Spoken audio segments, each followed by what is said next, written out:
अरे लुत्फ उठाइए मोहतरमा। लाजवाब मुश्ताक भाई। ये इत्र मैंने खास तौर से आपके लिए बनाया है। ऐसा जादू करेगा ये इत्र कि आपकी रूह महक उठेगी, गुलबदन चाहत में थिरक उठेगा। अरे बस बस मुश्ताक भाई। नहीं, अब कोई बस नहीं बोलेगा, ना आप और ना वो।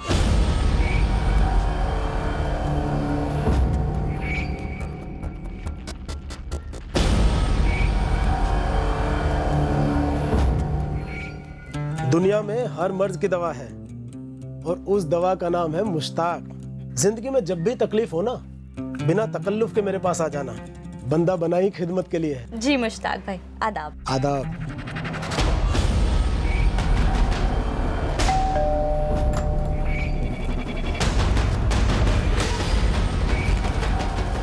ये कौन सा है?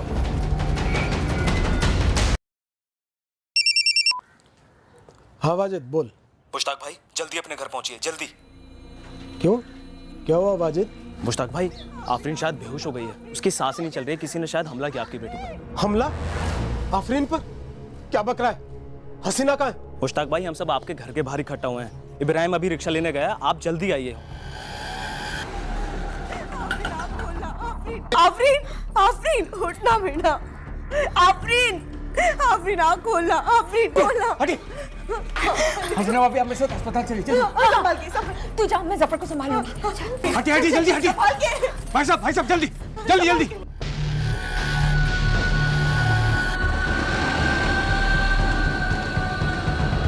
डॉक्टर, नर्स, कोई है?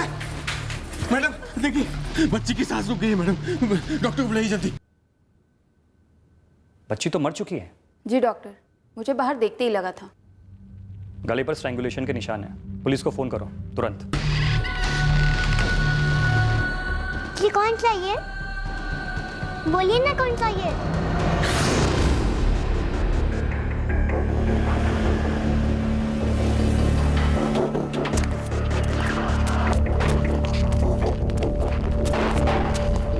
कौन था वो कमीना? मेरी मासूम बच्चे को किसने मार डाला? किसी को पता नहीं मुश्ताक भाई। जब हसीना भाभी चिल्लाई तो हम सब इकट्ठा हुए। हमको तो वहीं लगा था कि आफरीन की सांसें रुक चुकी हैं। मुझे कुछ नहीं पता ये सब कैसे हुआ। हसीना जी हुआ क्या था? आप घर पर थी, बच्ची घर पर थी, दरवाजे पर कौन आया था? आफरीन को दरवाजा क्यों खोलना पड़ा? हसीन, तुम उस वक्त क्या कर रही थी? मैं कपड़े धो रही थी जी।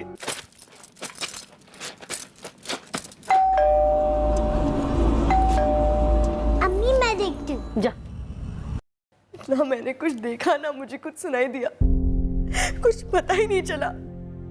कुछ देर बाद जब मैंने आफरीन को आवाज लगाई ये पता करने के लिए कि दरवाजे पे कौन आया है, वो जवाब ही नहीं दे रही थी। आफरीन, आफरीन कौन आया दरवाजे पे? आफरीन जवाब क्यों नहीं दे रही है? कौन आया है? ये लड़की भी ना।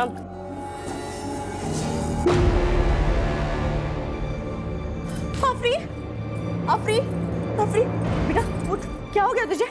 आफरीन, आफरीन, आफरीन, आफरीन, क्या हो गया तुझे? मैं चिल्लाती रही लेकिन आफरीन एकदम खामोश थी, बेहोश। हसीना भाभी की आवाज़ से ही हम सब इकट्ठा हुए।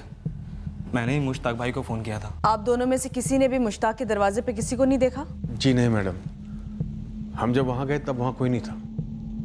मैं तो मुश्ताक भाई के बगल में ही रहता हूँ।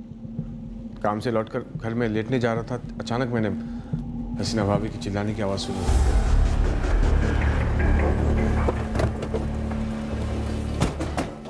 साहब ये है मुश्ताक भाई का घर।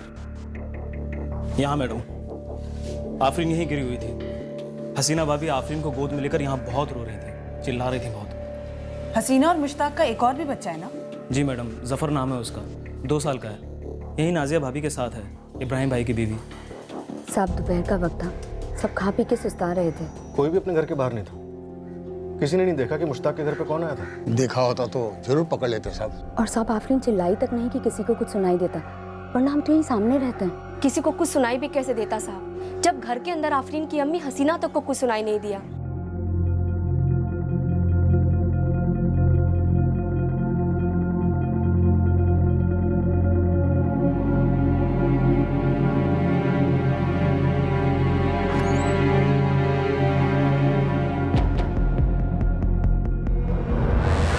मौत गला घोटने से हुई थी। बच्ची का विंड पाइप पूरी तरह से चोक्ड हो चुका था। अभी तक जो पता चला उससे तो लग रहा है कि बच्ची आफरीन ने कोई शोर नहीं मचाया, क्योंकि बाथरूम में कपड़े धोती हुई इसकी माँ हसीना ने कुछ नहीं सुना, और ना ही मोहल्ले में किसी ने कुछ सुना और ना ही देखा। मैं डिटेल एनालिसिस के लिए बॉडी फॉरेंसिक टीम को भेज देता हूँ। सर, लगता है आफरीन की माँ हसीना सच नहीं बोल रही है। क्यों, क्या गड़बड़ है? सर, हसीना ने कहा था कि हादसे के वक्त वो बाथरूम में कपड़े धो रही थी। हाँ तो? बट सर, बाथरूम में तो किसी भी तरह के कपड़े नहीं दिखे, ना मैले और ना ही धुले।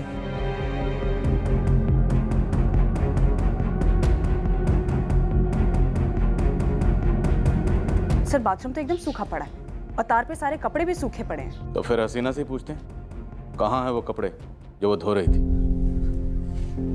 कौन आया था हसीना? सच में तुमने कोई आवाज नहीं सुनी? कितनी बार पूछोगे मुश्ताक? सच में कोई आवाज नहीं सुनाई दी, आफरीन भी नहीं चिल्लाई। मेरा यकीन करो। सर, यहाँ पे कुछ तो गड़बड़ हुई है जो हसीना छुपा रही है।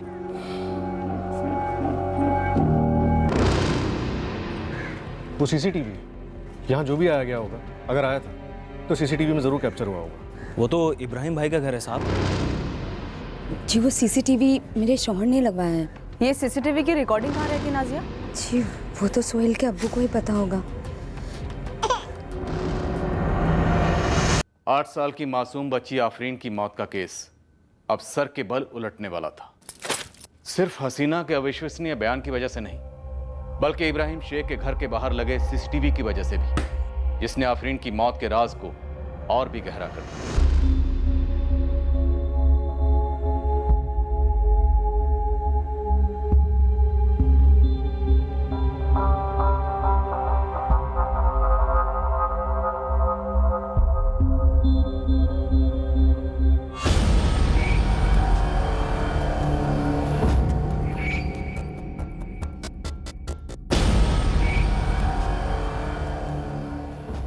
इब्राहिम के बीच के 28 मिनट का फुटेज कहाँ गया? वो छपा नहीं साहब, कैमरा बंद हो गया था बीच में कुछ देर के लिए। ठीक उसी टाइम पे जब हसीना के हिसाब से उसके दरवाजे पे कोई आया था जो शायद हत्यारा हो सकता है। मैडम ऐसा है कि मेरा बेटा सोहेल, वो 2 बजे उसका एक प्रोग्राम आता है, तो वो टीवी ऑन करने के चक्कर में गलती से सीसीटीवी ऑफ हो गया।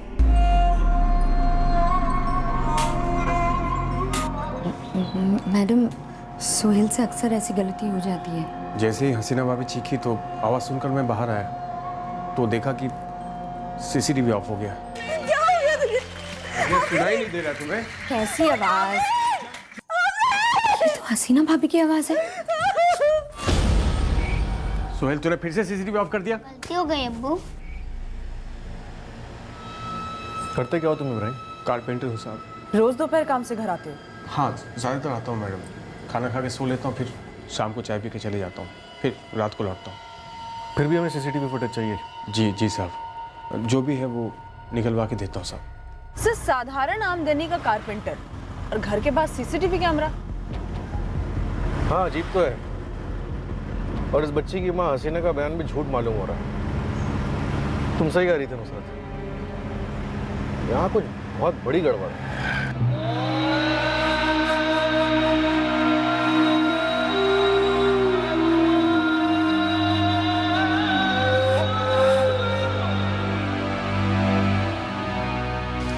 दुआओं का कुछ तो असर होता ही है।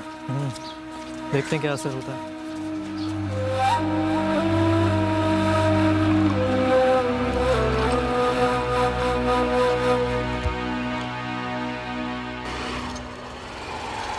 हसीना सैयद, हमें गीले कपड़े ना तो तुम्हारे घर के बाथरूम में मिले हैं और ना ही तार पर। जब आफरीन का कत्ल हुआ तुम कपड़े नहीं धो रही थी। ये नाटक करना बंद करो हसीना। अब तक तुम हमसे सिर्फ झूठ बोलती आई हो। मैं सच बोल रही हूँ। क्या तुम कपड़े निचोड़कर, सुखाकर, सब कुछ साफ सुथरा करने के बाद अपनी बच्ची आफरीन को देखने गई थी? या फिर जानबूझकर आफरीन की आखिरी सांस लेने का इंतजार कर रही थी? उसके बाद चिल्ला चिल्ला कर मोहल्ले वालों को इकट्ठा किया।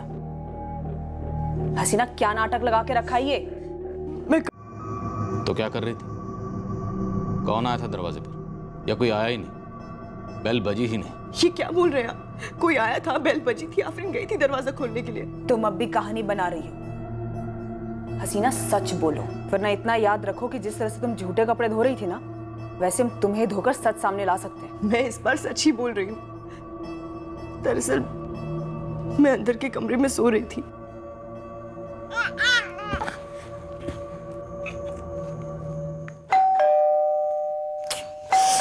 आफरीन जरा देख दरवाजे पे कौन है। अम्मी मैं गुड्डा गुड्डी के लिए खाना पका रही हूँ, मैं अभी नहीं जाऊंगी। हाँ तो रोक देना 2 मिनट, जा जाकर देख क्या कौन आया दरवाजे पे, जा। मैं गहरी नींद में थी साहब। आफरीन को दरवाजा खोलने के लिए भेजकर फिर से सो गई थी। कुछ 5 मिनट बाद मेरी आंख खुली तो देखा आफरीन नहीं थी। आफरीन, आफरीन कौन आया दरवाजे पे? आफरीन, आफरीन जवाब क्यों नहीं दे रही है? लड़की भी ना परेशान करके रखा है। आफरीन, आफरीन, आफरीन क्या हो गया तुझे? आफरीन पहले कहा कि कपड़े धो रही थी, अब कह रही हो कि सो रही थी। क्या वाहियात कहानी, इतनी गहरी नींद कि तुमने अपनी 8 साल की बच्ची की आखिरी चीखें तक नहीं सुनी। ये गहरी नींद नहीं, गहरी साजिश है।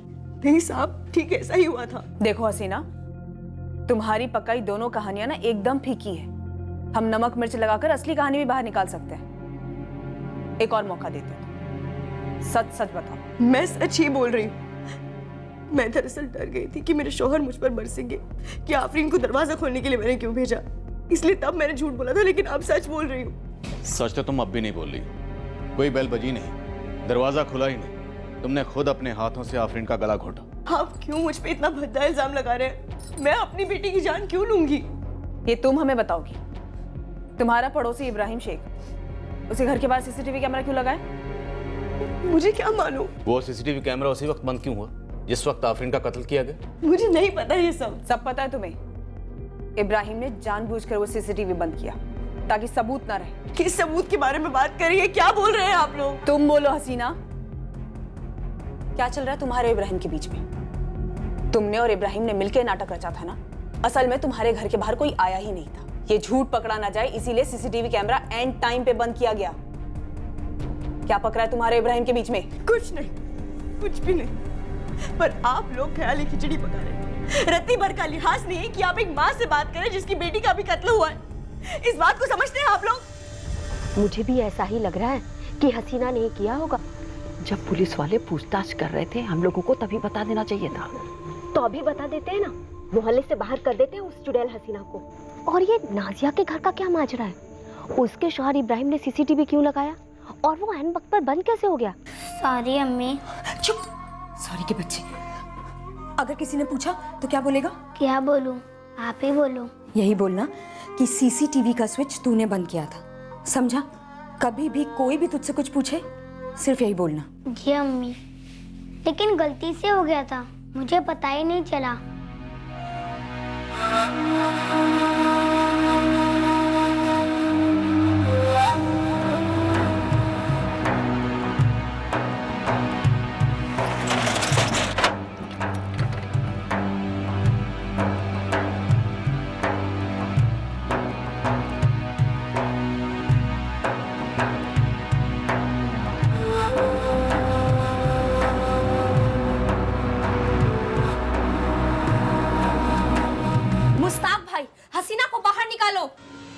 आप लोग क्या करना चाहते हैं?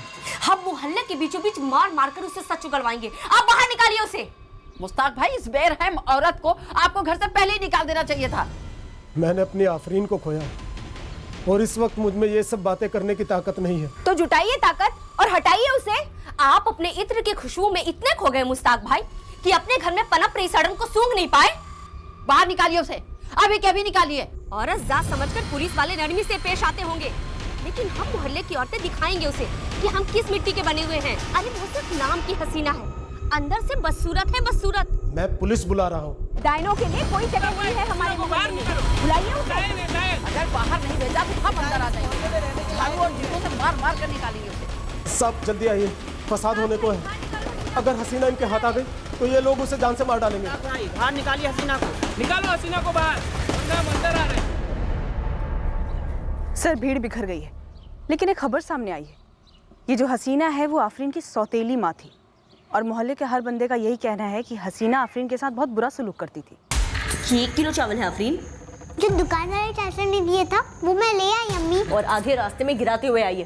पैकेट फटाई दिखाई नहीं दिया, अंधी हो गई है क्या? तेरे अब्बू तेरे स्कूल पर इतने पैसे खर्च कर रहे हैं फेल होने के लिए। मुझे पढ़ाएंगे पसंद, पर फेल क्यों हुई हूँ मैं? तो क्या इंतजार कर रही है फेल होने का?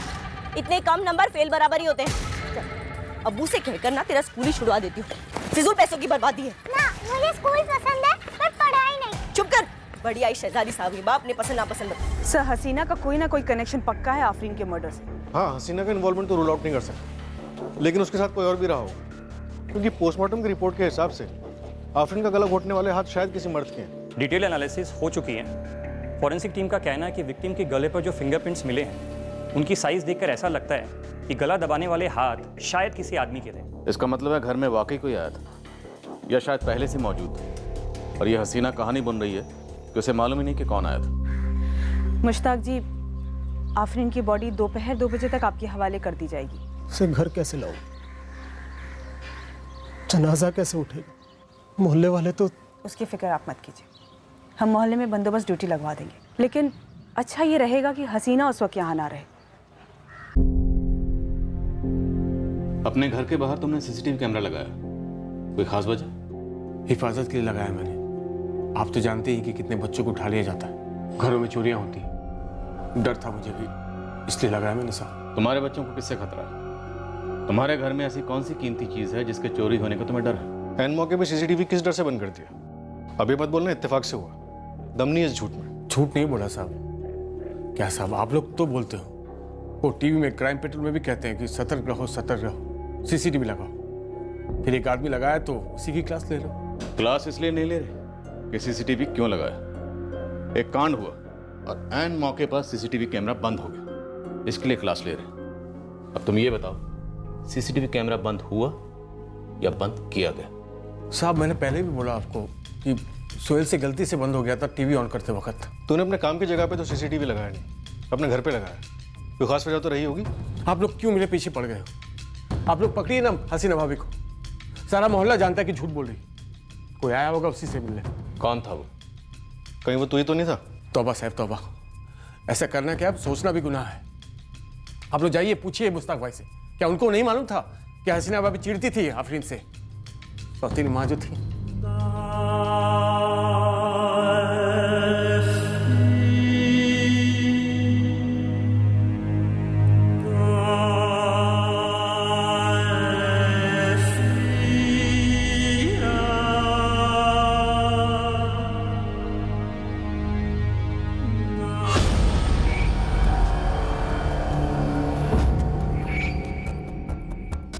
आफरीन मेरे पेट से नहीं जनी, इसलिए मोहल्ले वाले मुझे डायन और न जाने क्या क्या कह रहे हैं। बलि का बकरा बना रहे ये लोग मुझे मैडम। बेवजह बकरा तो एक 8 साल की छोटी मासूम बच्ची बनी हसीना। लेकिन मैंने अपनी आफरीन को नहीं मारा। मोहल्ले वाले मुझ पर झूठा इल्जाम लगा रहे हैं। लेकिन घर वाला, तुम्हारा घर वाला मुश्ताक, वो भी तुम पर उंगली उठा रहा है, वो भी झूठा है। मैं जानना चाहता हूँ कि हसीना ने क्यों मार डाला मेरी नन्ही सी बच्ची को। हसीना को तोड़ तोड़ कर सब सच उगल गया। मैं ही अंधा था जो अब तक अंधा बना रहा। नन्ही सी बच्ची मेरी परी बलि चढ़ गई हसीना की साजिश में।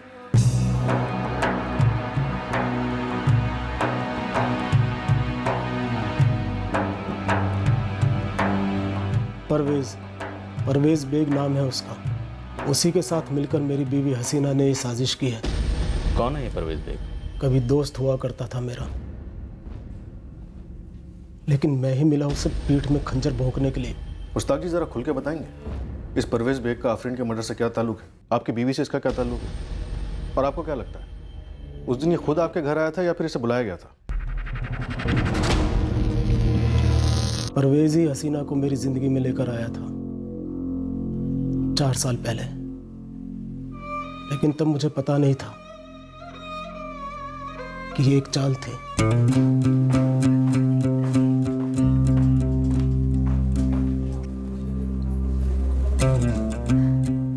बुखार तो काफी कम हो गया परवेज भाई, और आपकी तबीयत भी पहले से बेहतर लग रही है। ये आपका अंदाज है कहने का कि दफा हो जाइए? कोई ना, चले जाते हैं। हम तो चाहते ही सब यहाँ से जल्द चले जाएं, पर ठीक होकर।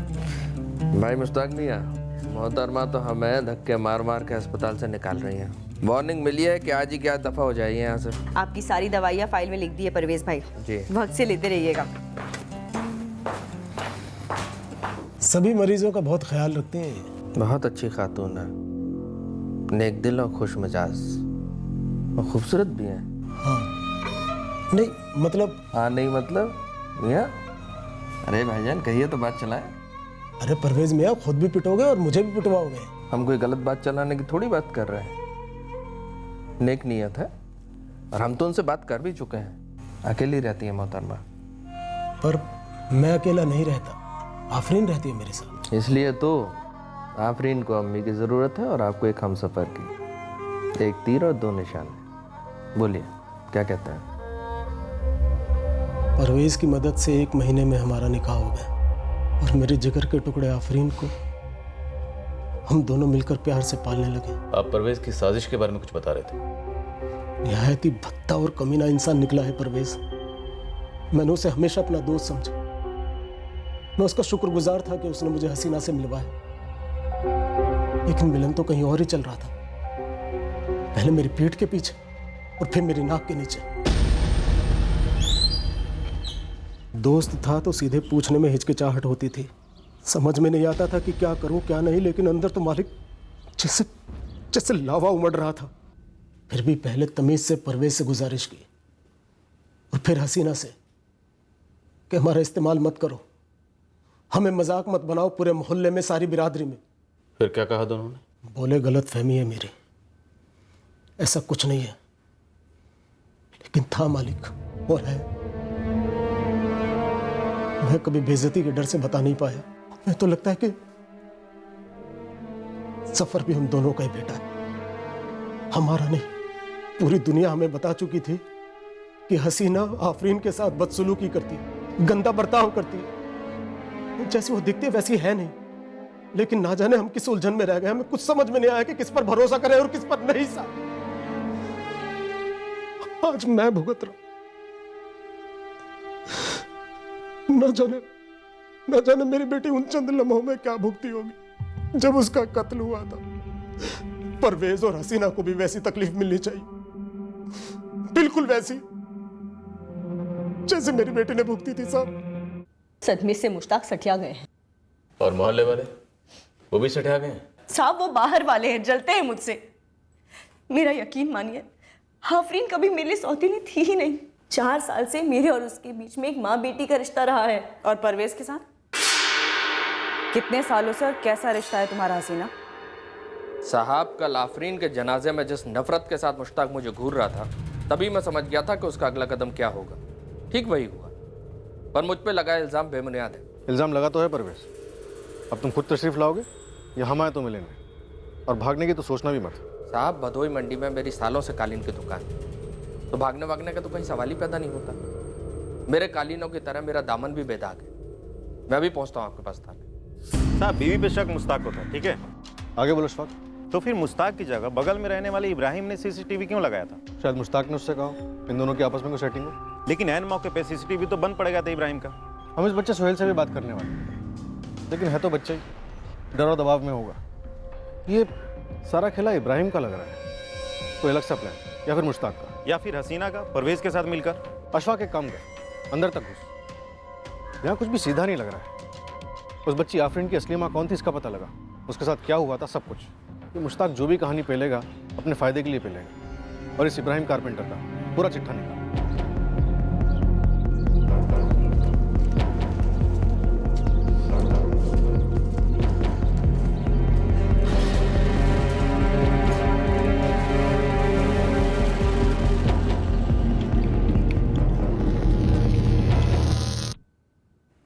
मेरा असली नाम हर्षा गुप्ता है। तो परवेज ने तुम्हें हसीना बनाया और तुमने मुश्ताक को फंसाया? जी नहीं, मेरी पहली शादी टूट चुकी थी, मैं अकेली थी। मुझे मुश्ताक अच्छा लगा, वो कमाता भी अच्छा था। परवेज को मैं परवेज भाई बोलती हूँ, भाई। उन्होंने बस हम दोनों को मिलवाया, बाकी सब कुछ हमारी मर्जी से ही हुआ है। मैं हर्षा से हसीना बनी, अपना नाम बदला, अपना धर्म बदला, मुश्ताक से निकाह किया, आफरीन को अपनी सगी बेटी से भी ज्यादा प्यार दिया, अपनी बेटी समझकर उसकी परवरिश की। हाँ, मोहल्ले की दूसरी औरतें तुम्हारी मिसालें देती हैं कि माँ हो तो हसीना जैसी। ताने मारना कितना आसान होता है ना मैडम। एक बच्ची मारी गई है जिसे तुम आए दिन थप्पड़ मारती थी, ये झूठ है? झूठ ये है कि आए दिन मारती थी। जब माँ सौतेली होती है ना, तो 4 साल में 6 बार भी हाथ उठाए ना तो आए दिन हो जाता है। हर किसी को सौतेला हाथ नजर आता है, माँ का हाथ किसी को नजर ही नहीं आता। आफरीन तुम्हारे और जफर के रास्ते में आ रही थी, ये भी झूठ है? पूरी तरह झूठ है। मुश्ताक तो जफर को इस दुनिया में आने ही नहीं दे रहा था।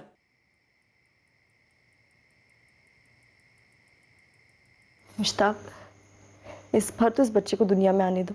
2 साल तक हमने अपना बच्चा नहीं किया क्योंकि तुम नहीं चाहते थे। तुम्हें हमें भी लगता है कि मैं आफरीन को एक माँ का प्यार नहीं दे रही हूँ? तो क्या मैं तुम्हें प्यार नहीं दे रहा हूँ? दे रहा हूँ ना।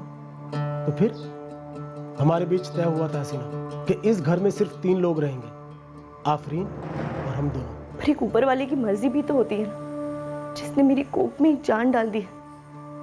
कम से कम इस बार तो उसे उसका हक दो, मुझे एक माँ बनने का हक दो। मैं तुम्हारे आगे हाथ जोड़ती हूँ। मैं तुम्हारे हक के लिए आफरीन का हक कभी नहीं छीन सकता।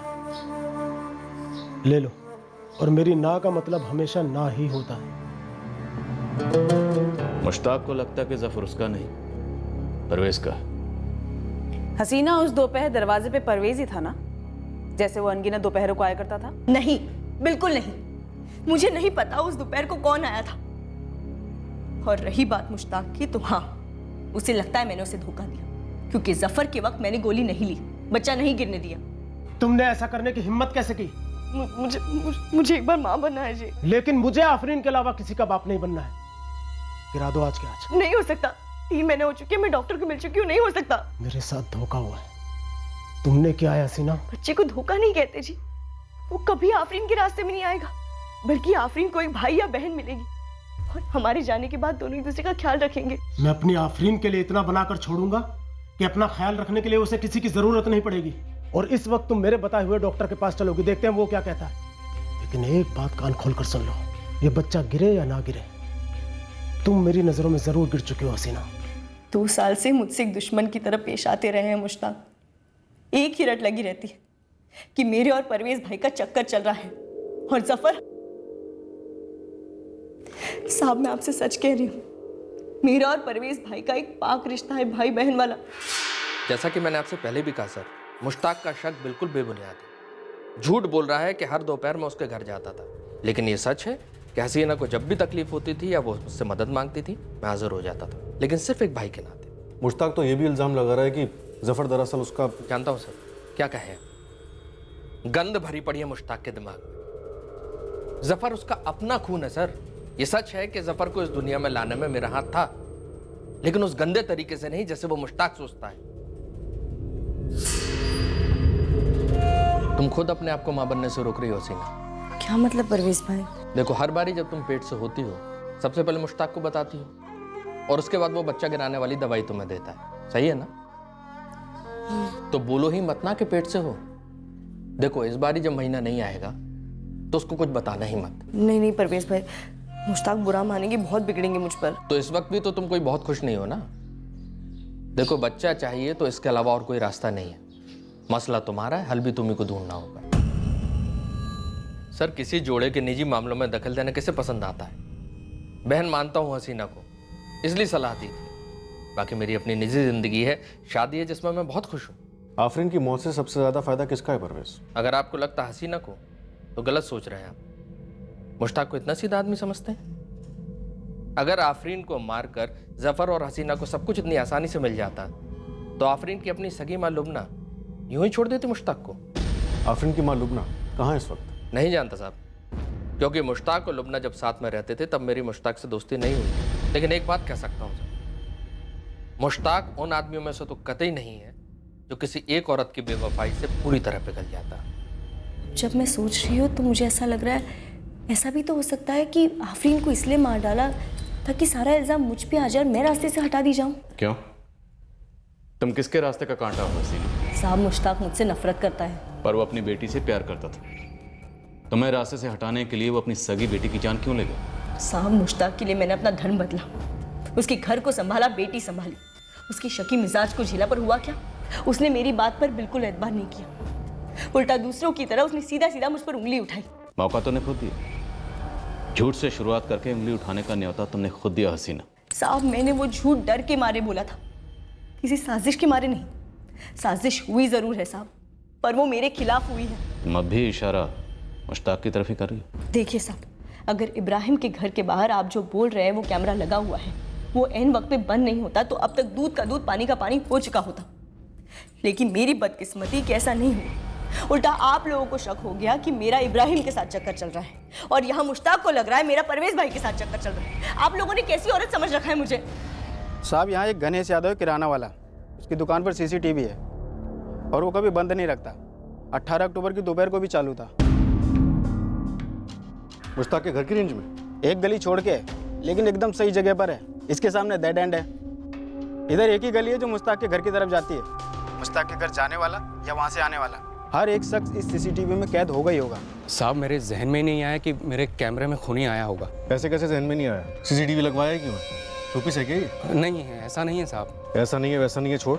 और 18 अक्टूबर की सीसीटीवी की फुटेज निकाल कर दे मुझे, दोपहर 1 बजे से 3 बजे के बीच की।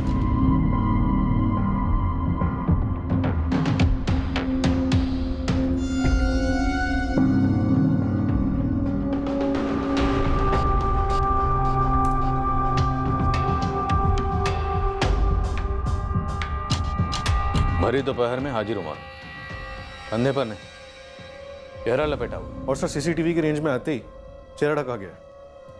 सर देखते हैं ये बाहर कैसे जाता है।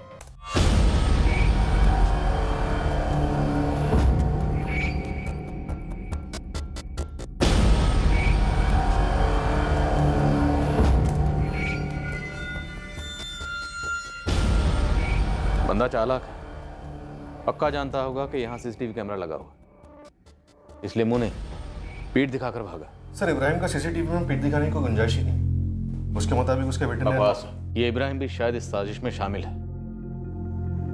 पीठ से सिर्फ हाइट का अंदाजा लगाया जा सकता है। ये शख्स कौन है, यकीन से कुछ भी कहना मुश्किल है। बट सर एक बात तो तय है, ये शख्स जो भी है, ये हसीना या मुश्ताक या फिर दोनों के जान पहचान का है। मोहल्ले में पहले आता जाता होगा, मुश्ताक के घर आया होगा, शायद इसी बस्ती का हो। इस मिस्टर एक्स को हम अपना मेन सस्पेक्ट मानकर चलते हैं। अब इतना तो क्लियर है कि 18 तारीख की दोपहर को मुश्ताक के घर पर कोई आया था। मतलब हसीना झूठ नहीं बोल रही। सर हो सकता है हसीना आधा सच बोल रही, हो सकता है उसी ने किसी को बुलाया। या सर ये भी हो सकता है कि मुश्ताक ने किसी को भेजा हो।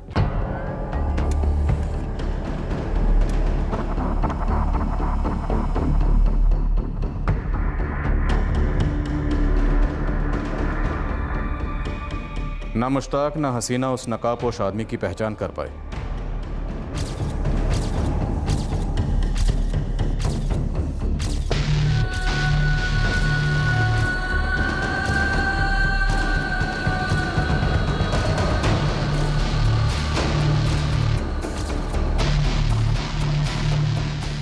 मुश्ताक, परवेज, इब्राहिम, केस से जुड़े हुए सभी आदमियों की ऊंचाई नापी गई।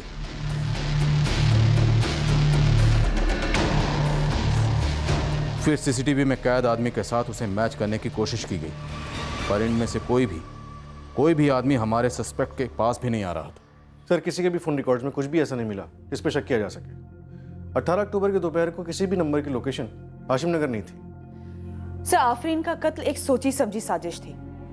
आफरीन का दरवाजा खोलना और एंड टाइम पे इब्राहिम का सीसीटीवी ऑफ हो जाना। सर एक नकाबपोश शख्स का एक किराने वाले के सीसीटीवी के बारे में जानकारी होना, ये सब कुछ सिर्फ इत्तेफाक नहीं हो सकता सर। अगर हम ये मान भी लें कि ये इत्तेफाक नहीं बल्कि एक साजिश है, तो भी हमें अभी तक मुश्ताक, हसीना, परवेज, इब्राहिम का इस साजिश से कोई कनेक्शन नहीं मिला। कुछ नहीं मिला सर। क्यों नहीं मिला? क्या वाकई में कोई कनेक्शन है नहीं, हमें नहीं मिला? ये भी एक पॉसिबिलिटी है कि सारे वाकयात अलग अलग हों, आपस में इनको कोई ताल्लुक ही ना, बस एक वक्त पे हुए, शायद महज एक इत्तेफाक। असली कातिल, असली मकसद, असली साजिश कुछ और ही हो। हाँ शौक बोल। साहब ये मुश्ताक और हसीना के काफ़ी रायते फैले हुए हैं, किलो के हिसाब से, मीलों तक। कहाँ कहाँ तक? हसीना का बनारस तक। और ये मुश्ताक साहब, ये हसीना का पहला पति अभिषेक सिंह बनारस में रहता है। 6 साल पहले जब हसीना ने अभिषेक को छोड़ दिया था तो बहुत खुनस में था।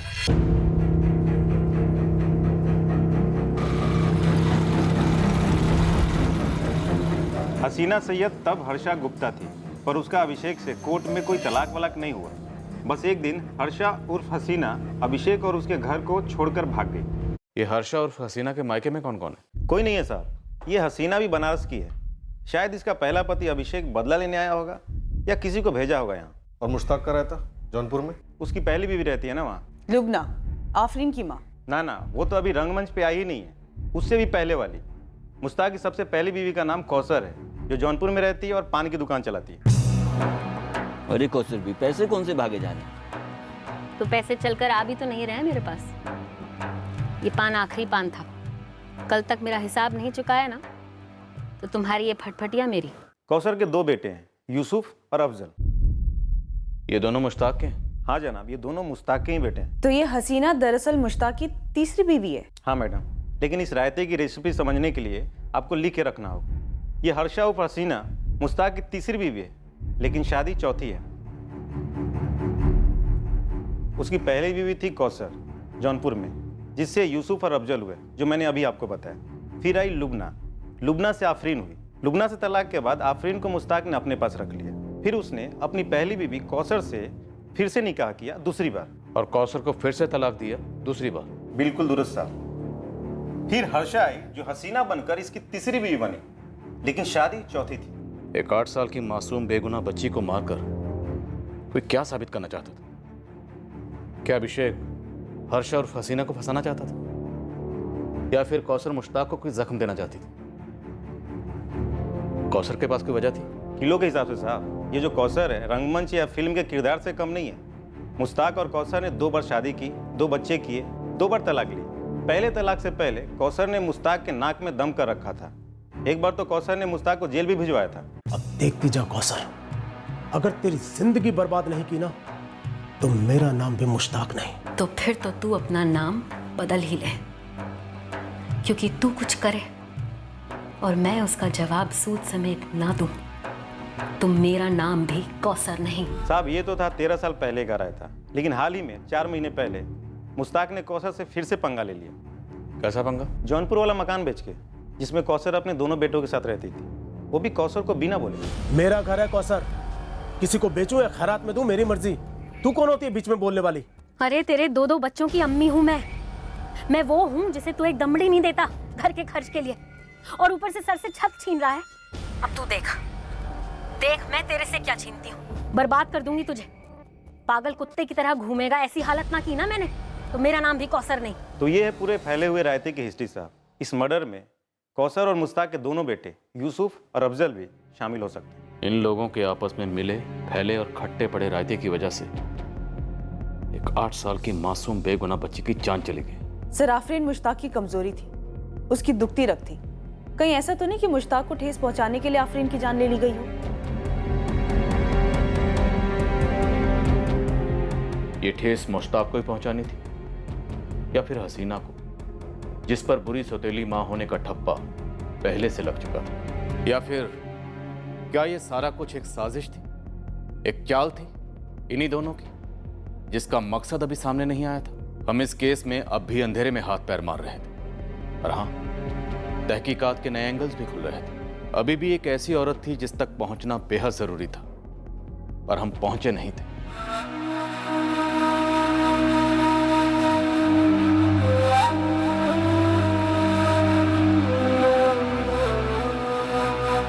हम बहुत ही जल्द उस तक पहुंचने वाले थे, आफरीन की अम्मी लुबना तक। जब इस 60 साल की मासूम बच्ची के कत्ल की वजह हमारे सामने आई, हम सबके होश उड़ गए। कल रात हम पेश करेंगे इस केस का दूसरा और आखिरी भाग, और पता करेंगे उस अतीत का जिसमें किसी ने ऐसी करतूतें की, ऐसे जहरीले बीज बोए, जिसकी कीमत वर्तमान में 8 साल की मासूम आफरीन को चुकानी पड़ी, अपनी नन्ही सी जान देकर। जय हिंद।